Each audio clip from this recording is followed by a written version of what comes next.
there are three revelations of Jesus that I have found to be most helpful, beyond the revelation of Jesus, which is at the beginning of the book of Revelation, which interestingly is not called the revelation of the end times, is called the revelation of Jesus Christ. And of course the end times are covered largely in that book, but the whole point is that they are framed by the personality, the lordship and the rulership of Jesus Christ, who is coming back. And there are three main revelations that help us to grasp who he is and what he's doing. The first revelation really is a coming king. He's coming to rule, he's coming to reign. Now, the idea that we have of a particular individual coming to reign is some kind of dictator taking over a country and being under the whim and fancy of a dictator. But Jesus is different. And in what way is he different? When he first came, he came with a purpose in mind, and that was to die on behalf of all men, to redeem them and forgive their sin, and to set them free and to heal them. His purpose was to save man from his own folly and to bring him to a place of relationship with his God, that they could be eternally secure. And we give thanks to God for that. But he's coming as a king, and so often I think of that little song that I sang even as a child, "The King of Love, my shepherd is." And the point of Jesus, that he's a king of love, and he understands and has tasted death for all men, and that is what has qualified him to be the king who rules over the earth. There are many aspects to that need to be drawn out and taught out so that people understand the nature of that rule and the way Jesus is going to go about that process. The second thing, revelation that is important, is of him as a bridegroom. He's coming back for his bride.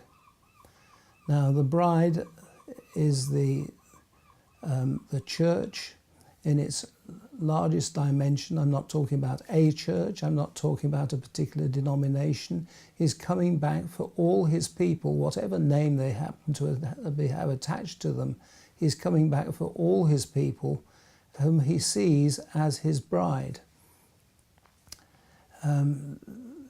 He's also a very jealous bridegroom, and he is not pleased when people mistreat her.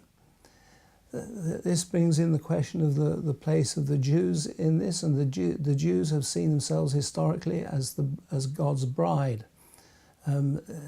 Also, other aspects is that God is seen as the bridegroom and creation as the gift to the bride.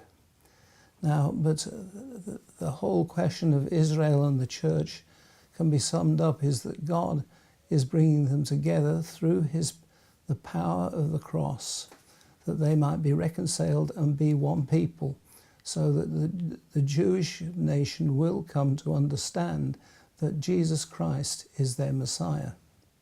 Perhaps the most difficult revelation to grasp and understand is Jesus as the just judge, that he is actually coming to judge the earth and to judge between those who are perpetrating good and those who are perpetrating evil.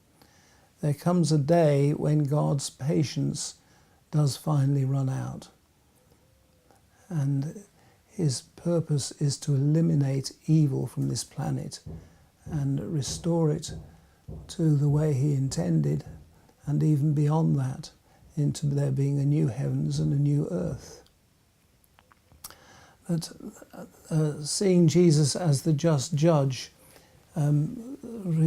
go back to that statement I made a few minutes ago about Jesus coming to destroy everything that is opposed to love.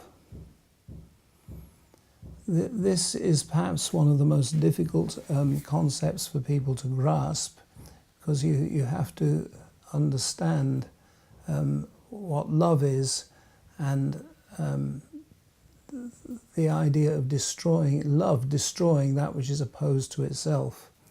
But with prayer, this understanding can increase, and the Holy Spirit can give greater revelation in this area.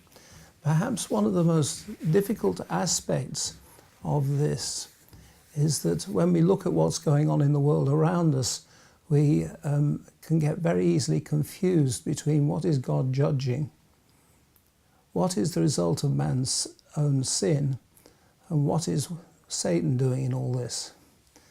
And we have to realize that in all the events that go on around us, all three can be happening, or one of the three, that it can be a judgment of God. It can just as easily be the consequence of man's sin. Just as easily, it can be the raging of Satan against the saints and God's purpose in the earth. Satan's purpose is to kill, steal, and destroy. So whenever God's judgment is aroused, Satan very easily comes into play. And so in observing events and things around us, we must be careful about not making about quick assessments of what is actually going on, and just say that so-and-so is being judged by God, but without taking account of the fact that maybe Satan has a hand in this as well, and that he's out to destroy them. So that's just the beginning of understanding in this area